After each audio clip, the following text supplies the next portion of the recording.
네, 경희 피레타니원의 강재춘 원장입니다. 저번 유튜브 강의 중에서 면역력 증강법, 체온 1도 확실하게 올리는 방법에 대해서 제가 강의를 한번 한 적이 있습니다.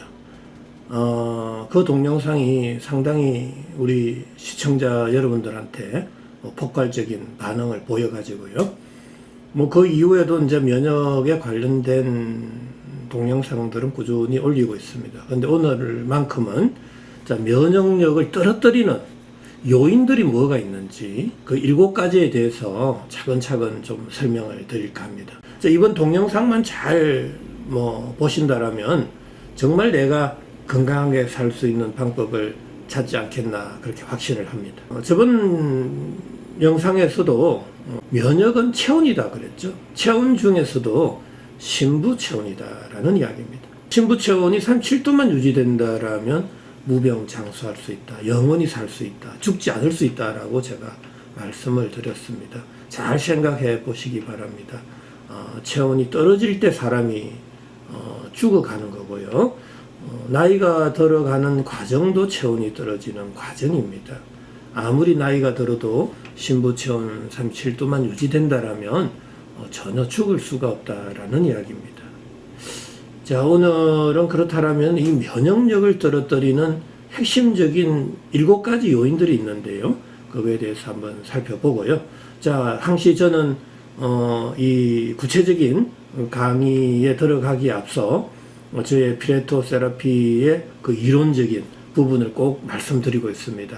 이 피레토 세라피는 세포열 에너지 대사적 관점입니다. 세균과 바이러스적인 관점에서 지금 제가 강의하는 거 아니라는 거 명심하시고, 모든 질병은 실은 세포의 손상으로부터 시작이 되잖아요. 세포가 손상을 받는 순간 세포 내 미토콘드리아에서의 열 에너지 발생량이 줄어들거든요.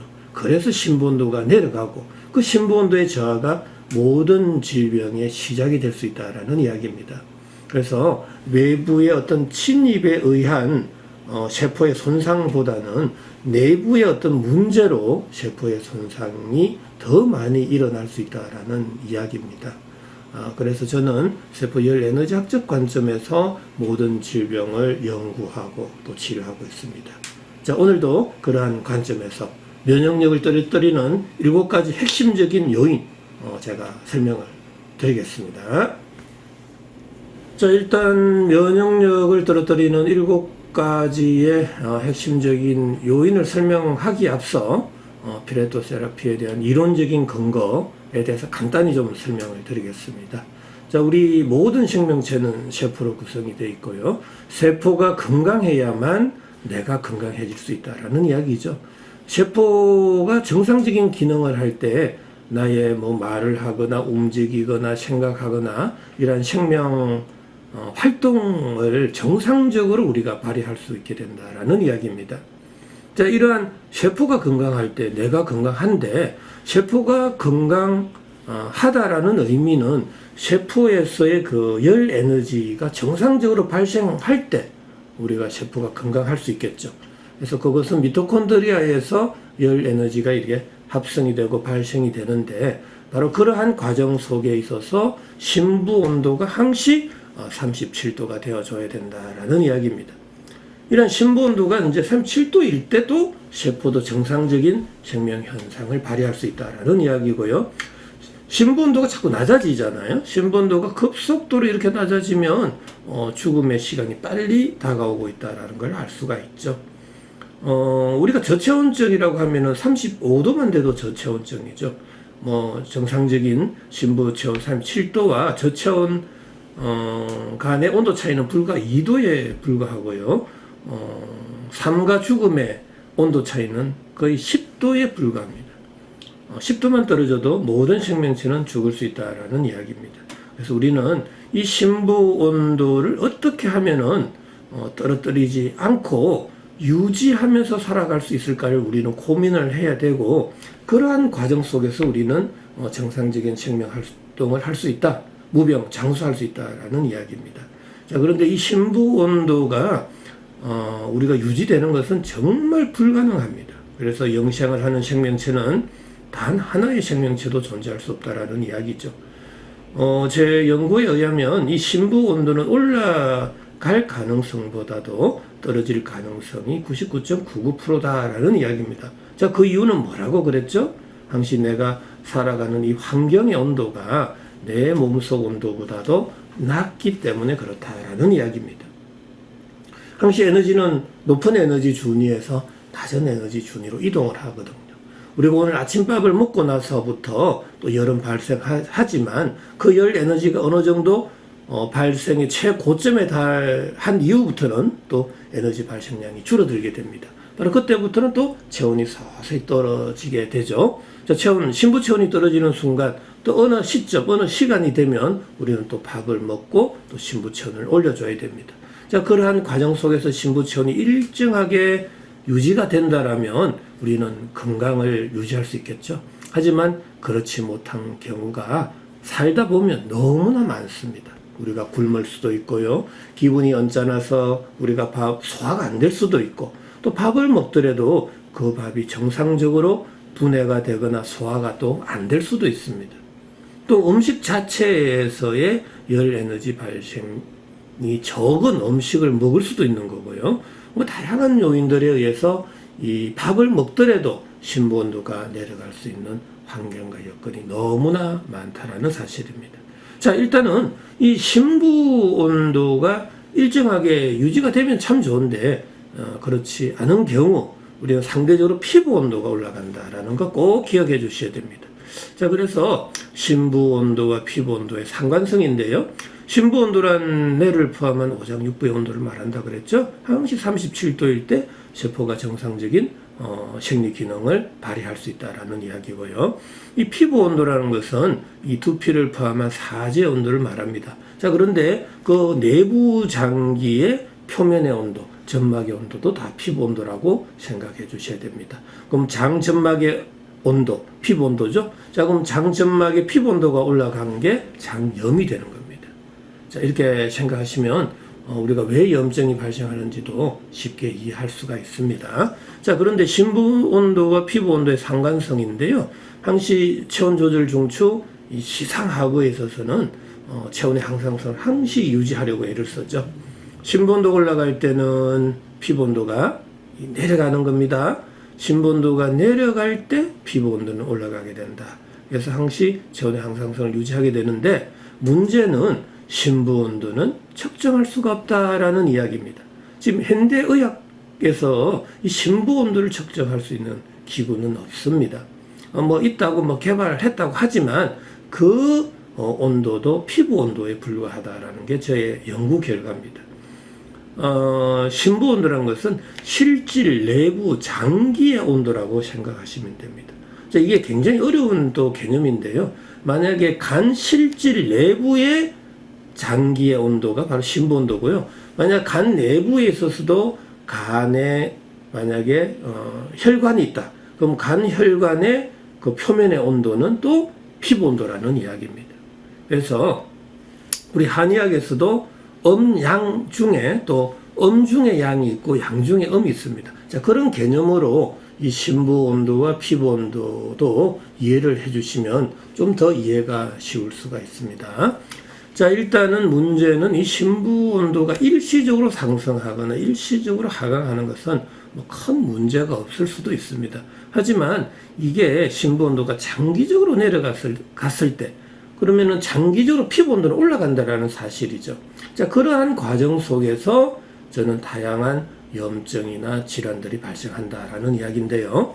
신부 온도가 장기간 내려가게 되면 우리가 이 네 가지의 생리적, 병리적 현상이 발생한다라는 이야기입니다. 자, 신부 온도가 장기간 내려가면 피부 온도가 장기간 상승하게 되겠죠. 자, 피부 온도의 상승은 알고 보면은 신부 온도가 떨어져 있으니까 신부 혈관은 수축이 되고 피부 혈관은 확장이 되는 거죠. 자, 이 대표적인 약물이 있는데요. 우리가 아스피린을 한번 생각해 보세요. 아스피린은 소염, 진통, 해열제죠. 자, 해열을 하니까 신부 온도를 내려버리는 그런 부작용이 있습니다. 하지만 아스피린은 또 혈액순환제로 사용하고 있잖아요. 바로 피부 혈관의 확장을 유발할 수 있다라는 이야기입니다. 피부 혈관이 확장이 될 때는 피부에서의 혈액의 점성은 또 묽어질 수 있죠. 그러니까 혈액순환이 잘 된다고 하는데, 알고 보면은 심부 온도를 낮추면서 피부 온도를 높이고 있다라는 이야기죠. 저 같은 경우는 그 어떠한 약효가 좋을지라도 심부 온도를 낮추는 그 어떠한 물질을 사용해서는 안 된다라는 게 저희 평소의 지론입니다. 자, 그 다음에 두 번째로는 표면 장력이 약화되고요. 또 반대로 억력, 압력과 밀도가 낮은 공간으로 밀어내는 힘, 억력은 강해집니다. 바로 이때 조직의 변형이 오고 또 돌연 변이가 생길 수 있다. 유전자의 변이, 또 단백질의 변성이 생길 수 있다라는 이야기입니다. 자, 이러한 상태에 있어서의 대표적인 증상이 구진, 팽진, 수포, 농포, 종기, 종양과 같은 하나의 윤기성의 증상이 발생할 수 있다라는 이야기죠. 자, 암의 어떤 특성 중에서 우리가 지속적으로 성장을 하잖아요. 암세포는 성장을 한다라는 이야기인데, 저의 관점으로 보면은 억력이 지속적으로 세지고 있다라고 보고 있다라는 이야기입니다. 가만히 있는데 물질이 변형되지 않습니다. 어떤 힘이 가해질 때 변형이 되는데, 바로 그 억력이 보이지 않는 억력이 작용하고 있었다라는 걸 이해하셔야 된다라는 이야기입니다. 자, 세 번째로는 모공 다침 현상이 생기겠죠. 당연히 체온이 떨어지니까 체열의 방출을 줄이기 위해서 모공을 닫게 된다라는 이야기죠. 자, 이때 모공이 다칠 때 우리가 좀 꼭 알아야 될 것은 손발 끝에서부터 모공이 다치게 된다라는 이야기죠. 자, 그 이후에 또 밥을 먹고 활동을 하면 열은 발생하는데, 그 열이 원활하게 방출이 안 될 때는 바로 강제적으로 열을 빼내게 되죠. 바로 그게 가려움증입니다. 그리고 대체적으로 열 에너지는 전도, 대류, 복사, 정발 네 가지 타입으로 이동을 하잖아요. 그래서 구멍이 많은 곳, 이 상체 쪽으로 열이 잘 쏠리게 됩니다. 대부분의 사람들은 이러한 현상이 생길 때 열체질이라고 착각하게 되는데, 그것은 정말 잘못된 생각이다라는 이야기입니다. 제 이론상에 있어서는 열체질은 없습니다. 항시 에너지는 높은 에너지 준위에서 낮은 에너지 준위로 이동하기 때문에 모든 생명체는 끊임없이 심부온도가 내려가는 환경 속에서 대부분 살고 있다라는 이야기입니다. 심부온도 올라가는 경우는 몇 가지가 없습니다. 우리가 화재가 났을 때, 자, 그 다음에 고체온증일 때, 일사병, 열사병, 열피비, 열중증일 때만 심부온도 올라가서 다양한 또 질병에 걸리거나 사망에 이르게 된다라는 이야기고요. 그 이외에는 거의 99.99%가 심부온도가 내려가서 다양한 질병, 염증이 발생하고 있다는 게 제 생각입니다. 자, 마지막으로는 땀 분비의 감소가 생긴다는 거죠. 자, 모공이 다치고 땀 분비가 줄어드니까 무한증이 생길 수 있습니다. 아토피 환자분들한테 있어서 종종 운동을 해도 땀이 나지 않는다라는 사람이 있습니다. 자, 땀이 나지 않는 것은 큰 병이 될 수가 있습니다. 굉장히 조심하셔야 되고요. 국소다한증보다도 못합니다. 오히려 국소다한증은요, 열이 그래도 방출이 되고 있다라는 이야기인데, 이 국소다한증은 대부분 구멍, 관절, 마찰이 많은 쪽으로 열이 쏠리게 되거든요. 그래서 상체나 겨드랑이, 사타구니, 손, 발바닥에서 땀이 많이 나는데, 자, 이것도 하나의 병리적인 하나의 증상이다, 이렇게 보시면 되겠습니다. 바로 이러한 심부 온도의 저하가 만성화되고 장기화될 때 이제 다양한 질병이 발생한다고 했잖아요. 바로 이 질병의 발생 과정입니다. 그래서 심부 온도의 저하가 바로 이 면역력의 저하다라는 이야기죠. 질병이 발생한다는 소리는 그만큼 어떻게 내 몸의 면역력이 떨어져서 외부에서 들어오는 그 항원과 항체가 싸울 때 하나의 그 항체가 힘이 없다라는 거죠. 그만큼 면역력이 떨어졌으니까 우리가 질병에 노출이 되고 빨리 사망을 하게 된다라는 이야기죠. 자, 면역력의 저하는 심부 온도의 저하다라고 우리가 동일 개념으로 봐도 무방하다라는 게 저의 평소의 생각입니다. 자, 면역력은 바로 질병과 싸울 수 있는 힘인데, 질병과 싸울 수 있는 힘은 어디에서 나오느냐?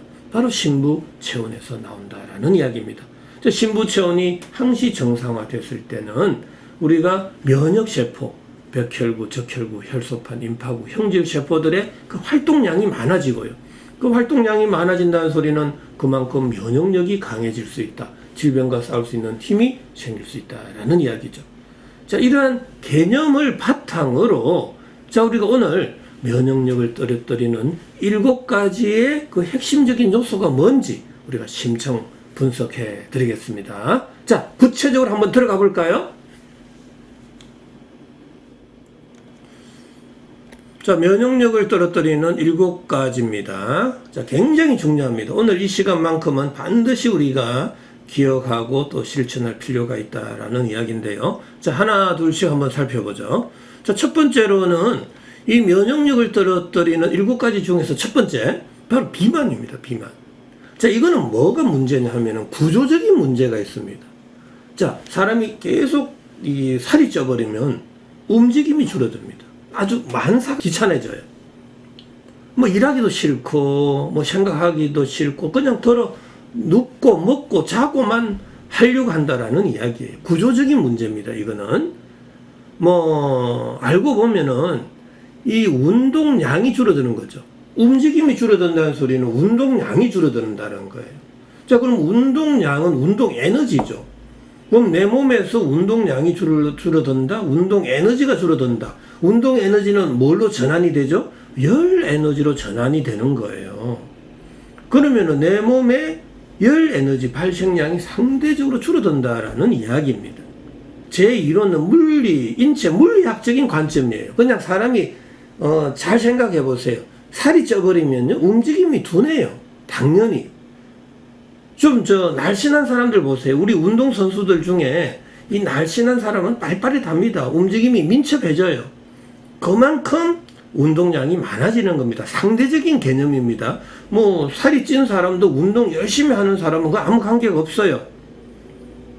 제 이론은 보편적인 이야기입니다. 보편적인. 그래서 살이 찐 사람은 날씬한 사람에 비해서 움직임이 적다.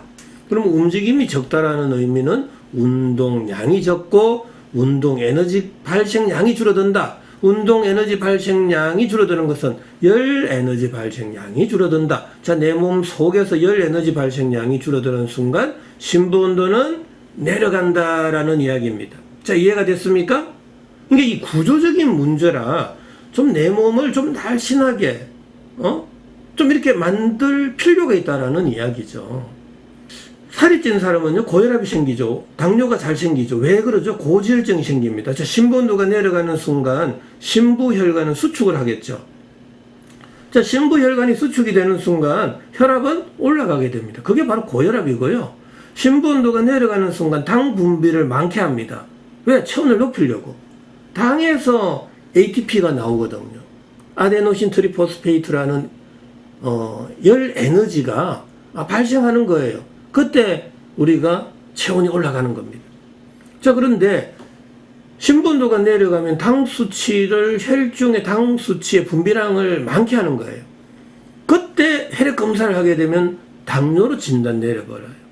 자, 그러면은 당뇨로 진단 내리는 순간 인슐린을 쓰게 되고, 인슐린을 쓰는 순간 내 몸 혈중에 있는 당 수치는 떨어져 버려요. 당 조절은 되겠지만 내 심부 온도는 어떻게 되죠? 인슐린을 쓰는 순간 심부 온도는 더 내려가게 됩니다.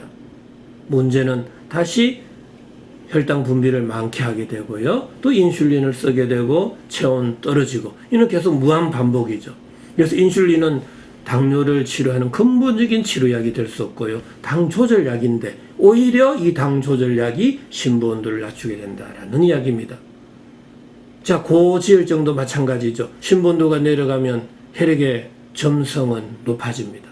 혈류 속도는 떨어지고요. 대사성 질환이 생기는 거죠. 그래서 고콜레스테롤 혈증이라든지 고지혈증이 생길 수밖에 없는 거죠. 대사성 질환이 반드시 생길 가능성이 높아진다라는 이야기입니다. 자, 이 심부 온도가 왜 고혈압과 당뇨와 고콜레스테롤 혈증, 고지혈증과 관련이 있는지 이해가 되셨습니까? 그러니까 심부 온도라는 게 너무나 중요하다라는 이야기예요. 자, 그래서 우리가 제일 먼저 구조적인 이 변화를 빨리 벗어나셔야 된다라는 이야기입니다. 우리가 회사도 너무 경영을 방만하게 해가지고 회사가 휘청거립니다. 자, 그때는 빨리 몸집을 줄여야 되는 거예요. 제 치료에 있어서 우리가 한의원에 암 환자분들이 많이 옵니다. 자, 근데 암 환자분들에 있어서 지금 저희들은 인바디 측정을 하게 돼 있어요. 자, 그거 하는 순간 우리가 체중을 체크하게 되고, 체중을 적정 체중, 그 이하의 체중으로 저희들은 만들어 가면서 암을 치료해 드리고 있습니다. 중요한 것은 이 비만인 체질과 체중이 아주 피트니스하게 적당하게 이게 단백질과 지방이 딱 비율이 좋은 사람의 치료 기간도 완전히 달라져요. 이 체중이 많이 나가는 사람은 아무리 해도 이 치료 기간이 길어집니다. 그거는 다 이해를 해 주셔야 돼요. 아셨죠? 자, 제일 먼저 면역력을 떨어뜨리는 첫 번째 요인, 바로 비만이다라는 거예요. 자, 그렇다면 두 번째는 뭘까요? 바로 찬물, 찬 공기입니다. 자, 여러분들은 대부분의 사람들은요, 신본도가 내려가게 되면 손발끝에서 모공이 다치게 되고 열이 상체로 뜹니다. 열이 상체로 뜨는 순간 나는 열 체질이라고 착각하게 되는 거죠. 그러니까 선풍기 에어컨을 켠다든지 찬물을 마신다든지 옷을 벗는다든지 이불을 얇게 덮는 행위, 그러한 또 창문을 여는 행위, 이러한 것들은 다 내 체온을 떨어뜨리는 요인들입니다. 그렇다면 우리가 냉면, 냉콩국수, 아이스커피, 팥빙수 이런 거 다 문제가 되는 거예요. 잘 생각해 보세요. 내 구강으로 들어가는 어떠한 물질 자체가 37도 이하일 경우에 있어서는 체온의 밸런스가 유지가 되는 과정 속에 있어서 우리가 체온이 떨어지게 되는 거죠. 그래서 신부 체온이 떨어지는 그 어떠한 물질을 조심해야 된다. 환경을 조심해야 된다라는 이야기입니다. 자, 찬물, 찬공기는 대표적인 하나의 예의에 불과하고요. 내 음식물이 찬 거, 내 주변 환경의 온도가 차가운 거, 굉장히 중요한 겁니다. 항시 에너지는 체열의 평형을 맞추게 되죠. 그래서 항시 높은 온도에서 낮은 온도로 이동하게 되는 겁니다. 그래서 높은 온도가 낮아지는 과정 속에 있어요. 그래서 신부 온도가 내려갈 때 우리는 또 피부 온도가 상대적으로 올라간다 그랬죠? 자, 피부 온도가 올라갈 때 다양한 염증성의 증상이나 질환이 발생할 수 있다라는 이야기입니다. 자, 두 번째 꼭 기억하셔야 됩니다. 찬물, 찬공기 피해 주셔야 되고요. 항시 따뜻한 환경에서 또 따뜻한 물을 드시는 거 하나의 굉장히 중요한 겁니다. 자, 세 번째 약물입니다. 모든 약물입니다. 한약이든 양약이든 어떤 물질이든 간에 그 약효를 발휘하기 위해서 세포의 열 에너지 대사를 억제하면서 염증과 통증과 진정, 진경 여러 가지 그런 효과를 발휘하는 약을 써서는 안 된다라는 게 제 평소의 지론입니다. 어떠한 경우도 용납하지 않습니다. 반드시 세포의 기능이 떨어지는 순간 부작용이 발생한다라는 이야기입니다. 대부분의 사람들은 그렇게 말합니다. 약에는 다 부작용이 있다라고 생각하십니다. 그런 약은 약이 아닙니다. 눈에 보이는 증상은 완화될지는 모르지만 신분도가 내려가면은 그 부작용은 이루 말할 수가 없는 거예요. 장기적으로 보면 나중에 고혈압과 당뇨가 어느 순간에 발생돼 있단 말이죠. 그걸 어떻게 누가 보상해 줄 겁니까? 한약이든 양약이든 아무 관계 없어요. 제 이론상에는 신부원도를 떨어뜨리는 그 어떤 약을 써서는 안 된다라는 이야기입니다. 근데 신부원도가 떨어지는 그 약들은 대부분 세포의 열 에너지 대사를 억제한다라는 이야기입니다. 반드시 그 약을 볼 때는 약 먹기 전에 부작용을 보시라고요. 부작용을. 그 부작용 중에 피부 발적, 두드러기, 가려움증 이러한 증상이 있다라면은 그 약물은 반드시 심부 온도를 낮추고 있었다라는 거죠. 이해되십니까? 심부 온도는 측정할 수가 없어요. 그래서 부작용을 먼저 봐야 돼요. 만약에 오메가3라든지 루테인이라든지 그러한 건강보조식품도 한번 잘 부작용을 읽어보세요. 그 부작용 중에 피부 온도를 높이는 어떤 부작용이 있다라면 그 물질은 약이든 물질이든 간에 그 물질은 심부 온도를 낮추고 있었다라는 사실을 명심하셔야 된다라는 이야기예요. 심부 온도가 낮아지는 순간 면역력이 떨어지고 면역력이 떨어지는 순간 나의 생명력이 떨어지고 수명이 단축된다라는 이야기입니다. 이거는 어느 전문가도 이야기를 안 합니다. 약물이 면역력을 떨어뜨린다고 하는 전문가 있으면 나보라 그러세요. 없어요. 거의 없어요. 정말 개 중에 한두 사람이 있습니다. 왜? 자기들의 이익과 직결되기 때문에 그래요. 자기들의 밥줄이 떨어지기 때문에 그렇다고요. 하지만 저의 이론은 인체 물리학적인 관점, 세포 열 에너지학적인 관점, 생화학적인 관점, 유체 역학적인 관점이라고요. 굉장히 중요한 거예요, 이거. 한약이든 양약이든 따지지 않는다라는 이야기예요. 한약도 신부분들 떨어뜨리는 한약 먹지 마세요. 양약도 마찬가지예요. 신부분들을 떨어뜨리는 그 어떤 양약도 먹지 마시라고요. 면역력이 떨어진다니까요, 면역력이. 아셨죠? 반대로 생각해 볼까요? 한약이든 양약이든 신부 온도를 올려주는 약이라면은 마음껏 드세요. 너무나 좋은 약이에요. 너무나 좋은 약이라고요. 한번 찾아보세요. 양약도 찾아보시고 한약도 찾아보세요. 신부 온도를 올려서 세포의 열 에너지 대사 기능이 왕성해진다라면은 그거는 얼마든지 드셔도 된다라는 이야기입니다. 신부 온도가 올라가는 약들은 부작용이 없습니다. 그렇다고 제가 신부 온도를 38도, 40도까지 올리는 그런 물질을 먹으라는 게 아닙니다. 항시 신부 온도 37도를 유지해 줄 수 있는 그런 약물을 드신다라면 그는 정말 만병통치약이죠.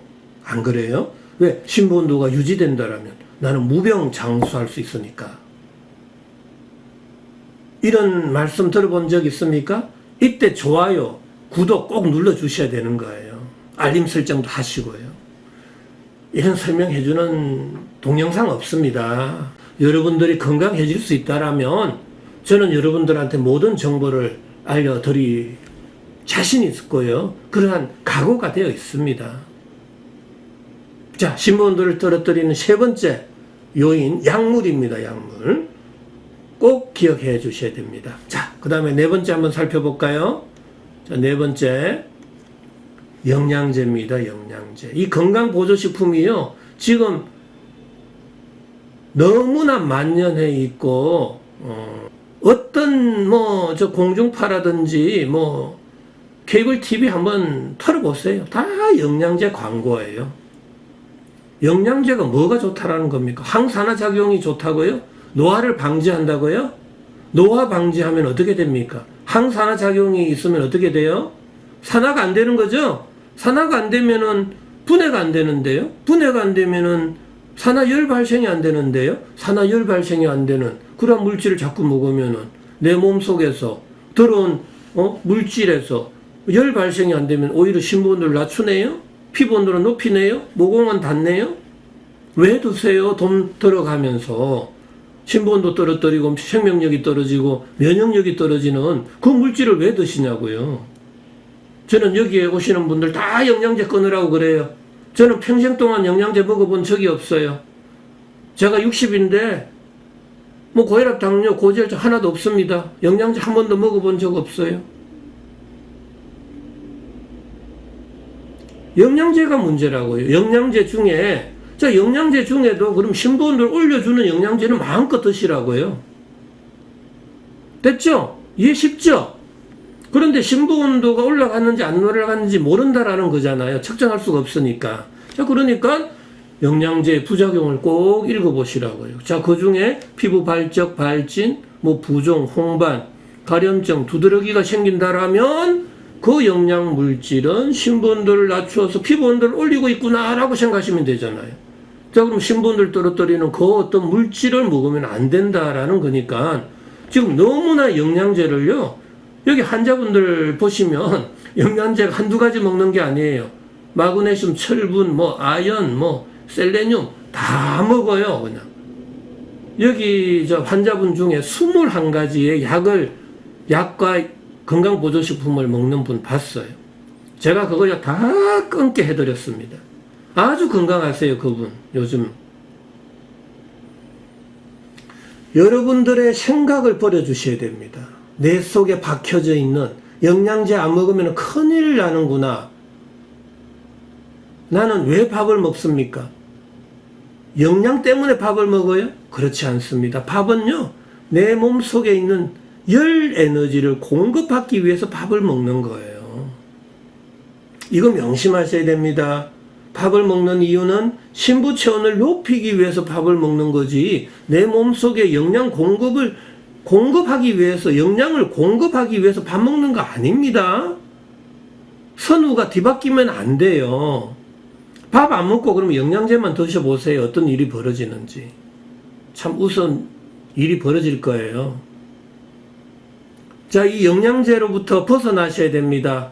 그래야만 면역력이 높아져요. 아셨죠? 제 말대로 한번 해보세요. 그러면은 경제적인 부분에 있어서도 도움이 되고요. 세이브 됩니다. 내 건강 좋아지고요. 왜 돈은 돈대로 들고 몸은 몸대로, 면역력은 왜 떨어뜨리고 있냐고요. 자, 너무나 중요한 거예요. 자, 그 다음에 5번째, 담배입니다. 담배. 담배 요즘에 여성분들도 많이 피우고 있잖아요. 저는 너무나 걱정이 됩니다. 특히 여성분들은 임신을 또 해야 되는 부분도 있는데, 임신한 상태에서 담배를 피워버리면 더 태아한테 치명적이 돼요. 왜 담배가 신부원들을 떨어뜨릴까요? 바로 일산화탄소 중독 때문에 그래요. 자, 일산화탄소와 산소가 코로 들어와서 폐동맥으로 들어가요. 근데 폐동맥에 있는 헤모글로빈이 산소와 결합하는 게 아니라 일산화탄소와 결합한다라는 사실이에요. 그러면 내 몸 조직 내로 산소 공급은 줄어들게 되는 거고요. 일산화탄소가 자꾸 이렇게 들어오게 되는 겁니다. 자, 그럼 산소 공급량이 줄어든다. 그러면 산소는 무슨 역할을 하죠? 산화 역할을 하잖아요. 자, 내 조직 내에 산소가 줄어들면 산화량이 줄어드는 거죠. 자, 산화량이 줄어드는 순간 산화열 발생량이 줄어들고요. 산화열 발생량이 줄어들 때 신부온도는 내려가고 모공은 닫히고 피부온도 올라가서 다양한 염증성의 증상이나 질환이 발생할 수 있다는 이야기입니다. 자, 면역력은 바로 직하강하게 되는 거죠.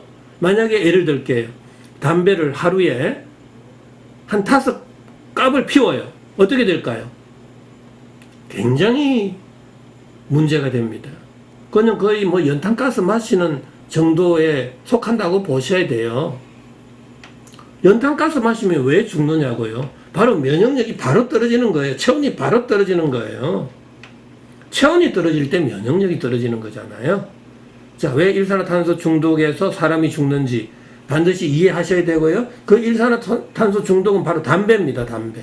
담배의 그 연기가 일산화탄소로 들어가는 거예요. 니코틴도 문제가 되겠지만 니코틴보다는 일산화탄소 중독이 더 문제다라는 이야기입니다. 저는 성분도 중요하긴 한데 좌우지간 담배는 일산화탄소 중독에 의해서 신부온도가 내려간다라는 사실입니다. 자, 5번째, 담배 안 피우는 사람은 아무 관계 없어요. 그래서 담배는 엄청 조심하셔야 된다라는 이야기입니다. 자, 담배를 피우는 사람과 안 피우는 사람의 치료 기간 다 다릅니다. 담배는 열심히 피우고 치료는 빨리 해달라고 하시는 분도 있어요. 자, 그건 욕심이에요, 욕심. 담배도 끊어가면서, 줄여가면서 치료를 하실 때 면역력은 빨리 좋아지는 겁니다. 자, 6번째, 술, 마약, 산성식품. 앞에서 설명한 5가지와는 6번째는 좀 다른 겁니다. 자, 이 술, 마약, 산성식품은요, 오히려 신부 온도를 급격하게 올려버립니다. 신부 온도, 피부 온도 둘 다 올라가요. 실은. pH가 낮은 식품들은요, 순간적으로 열 에너지 발생량이 많습니다. 그 대표적인 게 바로 염산, 황산입니다. 자, 염산, 황산은요, 그냥 세포를 태워버려요. 녹여버려요. 하지만은 이 술, 마약, 산성식품은 그래도 열 발생량이 많습니다. 순간적으로 신부온도, 피부온도 동시에 올라가는 거예요. 자, 그럼 열이 상체로 쏠리거든요. 자, 이럴 때, 행복감이라든지, 멍한 감이 이렇게 들 수 있어요. 열이 위로 올라가니까. 문제는 순간적으로 열이 올라가면은 피부 온도도 올라간다라는 이야기예요. 자, 피부 온도가 올라갈 때는 또 다양한 염증성의 증상이나 질환이 발생할 수 있다라는 이야기입니다. 자, 그런데 여기서 잘 보세요. 과일, 신김치, 식초, 상한 음식 다 이거는요 실은 pH가 낮은 음식입니다. 그래서 pH가 낮은 음식은 굉장히 조심하셔야 됩니다. 뭐 과일도 못 먹게 하냐라고 하겠지만 우리가 적절하게 드세요. 조금씩 드세요. 근데 밥 대신에 과일을 먹는 사람들이 있어요. 자, 그것은 너무나 안 좋은 거예요. 아셨죠? 자, 이것은 앞에 5가지와는 좀 다른 경향입니다. 심부온도, 피부온도 동시에 올라가서 염증을 유발하는 물질이기 때문에 특히 조심하셔야 된다라는 이야기입니다. 자, 우리가 두드러기 있는 환자, 알레르기 환자가 술을 먹으면요 더 가렵습니다. 왜? 심부온도, 피부온도 동시에 올라가요. 근데 모공은 확 안 열려요. 그때 가려움증은 더 발생하는 거고요. 문제는 둘 다 올라갔다가 둘 다 내려와 버립니다. 자, 이때 더 오히려 심부 온도는 더 내려가기 때문에 또 피부 온도는 또 상승하게 됩니다. 그래서 알코올리즘 환자들은 우리가 막 손을 떤다든지 피부병이 많이 발생합니다. 자, 이 술, 또 마약, 산성식품, 마약도 마찬가지입니다. 강력한 산화제입니다. 그래서 마약을 많이 하시는 분들은 이빨이 다 썩어버리죠. 산화가 빠르기 때문입니다. 자, 그래서 저는 산화가 너무 빨라져서 심부온도가 확 올라가는 것도 안 좋고, 자, 과한 것도 안 좋고, 부족한 것도 안 된다. 과부족이 병이 된다라는 이야기입니다. 자, 앞에 5가지는 심부온도를 떨어뜨려서 병이 되는 거고요. 자, 6번째 술, 마약, 산성식품은 오히려 심부온도, 피부온도 동시에 올라가서 병이 될 수 있다라는 이야기예요. 자, 이거 굉장히 또 관점이 달라서 꼭 이거 기억해 주셔야 돼요. 자, 왜 그래서 우리가 마약이 안 좋은지를 아시겠죠? 자, 제 이론은 세균과 바이러스적인 관점 아니라는 거 반드시 제가 설명드리고 있습니다. 자, 이것은 셰프 열 에너지 대사적인 관점이다라는 이야기예요. 자, 마지막입니다. 7번째. 자, 굉장히 중요하죠. 7번째. 재반 물리적, 또 생화학적인 검사. 자, 요거 굉장히 중요합니다. 자, 우리가 뭐 위 내시경, 대장 내시경 하면은 다 어떤 물질을 먹게 되죠. 아니면은 뭐 프로포폴 같은 마취제를 쓰게 됩니다. 자, 우리가 MRI라든지 뭐 또 CT 같은 경우를 찍더라도 조영제가 넣게 되죠. 그 조영제가 바로 심부온도를 떨어뜨립니다. 그 조영제의 부작용 한번 읽어보세요. 알레르기 과민 반응이 생기죠. 알레르기 과민 반응은 바로 피부 온도를 높이는 현상이 생긴다라는 거고, 피부 온도가 왜 높아졌냐고요. 바로 심부 온도를 낮추기 때문에 그렇다라는 거고요. 자, 그리고 세포라는 것은 온도, pH, 압력에 굉장히 약합니다. 강력한 자기장, 강력한 전기장이 가해질 때는 세포가 손상을 받아요. 안 그래요? 잘 생각해 보세요. 강한 충격에 의해서도 우리는 교통사고 당하든지 뭐 타박상을 입든지 할 때 세포가 손상받잖아요. 그러면 내가 강력한 자기장과 전기장이 쬐는데 그게 손상 안 받습니까? 엑스레이 방사선 다 손상받잖아요. 세포가 정상적인 활동을 할 수 있는 여건을 만들어줘야 되는데, 뭐 병을 진단한다라는 미명하에 세포에 영향을 줘서는 안 된다라는 겁니다. 우리가 유방암 환자 있잖아요. 암인지 암이 아닌지를 검사하기 위해서 조직 검사하게 돼요. 그럼 바이옵시 딱 하는 순간 그 유방 조직에 염증을 일으키는 거예요. 그럼 염증이 되는 순간 피부 온도는 더 올라갑니다. 자, 그러면은 뭐 메추리 알만하게 만져지다가 나중에 계란만하게 커진 상태로 만져지게 되는 거죠. 그러니까 생검을 하는 순간 세포가 손상을 받아버리는 거예요. 그때 피부 온도는 더 올라가고 응력은 더 강해져서 밀어내는 힘이 더 강해지니까 조직의 융기 현상은 더 커져버리는 거죠. 그러면은 생검에 의해서 더 커져버렸네요. 그러면 암세포가 확 증식한 겁니까? 증식한 게 아니고요. 저는 응력이 강해져서 커져버렸다라는 이야기죠. 자, 지금 우리가 정기적인 검진을 막 하게 됩니다. 저는 그거 참 문제가 있다라고 저는 보는 사람이에요. 가능한 한 우리가 세포에 영향을 주지 않는 범위 내에서 우리가 정확한 진단을 내려야 된다라는 게 저의 입장이에요. 다른 그러면은 셰프에 영향을 주지 않는 검사를 통해서 우리가 정확한 진단을 내려야 될 거 아닙니까? 정확한 진단을 내리기 위해서 또 다른 병을 만들어야 됩니까? 저는 그걸 원하지 않는다라는 겁니다. 어떻게 해서든 셰프가 정상적인 생리 기능을 할 수 있는 여건을 만들어주자. 그럴 때만이 생명 현상이 정상적으로 발휘하게 되고 정상적인 건강을 유지할 수 있다는 게 저의 평소의 생각이라는 거죠. 공감 안 되십니까? 공감되죠? 자, 이거 꼭 기억해 주셔야 되고요. 자, 이 동영상은 널리 좀 주변 분들한테 좀 알려주시기 바랍니다. 이 너무나 중요한 거예요. 우리 인류가 잘못된 길을 걷고 있다고요. 인류가. 너무나 잘못된 거예요.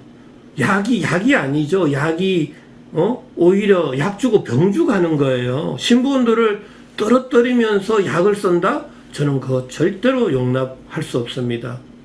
약이든 어떤 물질이든 간에 신부원들을 올리면서 뭔가 치료를 해보자고요. 올리면서. 그럴 때만이 셰프가 정상적인 활동을 할 수 있고 건강을 유지할 수 있는 거죠. 자, 신부 체온이 떨어지는 순간 면역력이 떨어지는 거예요. 자, 면역력이 떨어지는 7가지 꼭 기억해 주셔야 돼요. 제일 먼저 비만, 그 다음에 찬물, 찬 공기, 환경 여건이죠. 그 다음에 약물이고, 그 다음에 영양 제거, 그 다음에 담배, 그 다음에 좀 다른 관점이 다른 거, 술, 마약, 산성식품이에요.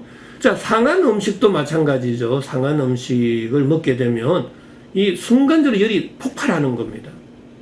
그러면 내 몸속에서 열이 폭발할 때 위로 열이 확 쏠리면 구토가 생기는 거고요. 아래로 열이 확 쏠리면 설사가 생기게 되고, 그 다음에 열이 방출이 안 될 때는 발열이 되는 거예요.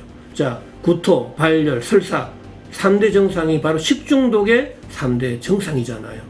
이해하기 너무나 쉽지 않습니까? 자, 그래서 너무 열이 순간적으로 많이 발생해도 안 되고 또 순간적으로 열을 발생을 억제해도 안 된다라는 게 저의 평소의 생각이고요. 항시 셰프는 신분도 37도일 때 건강해질 수 있다. 건강을 유지할 수 있다라는 이야기입니다. 자, 어떻게 해서든 우리는 신부온도를 올려야 될 거고요.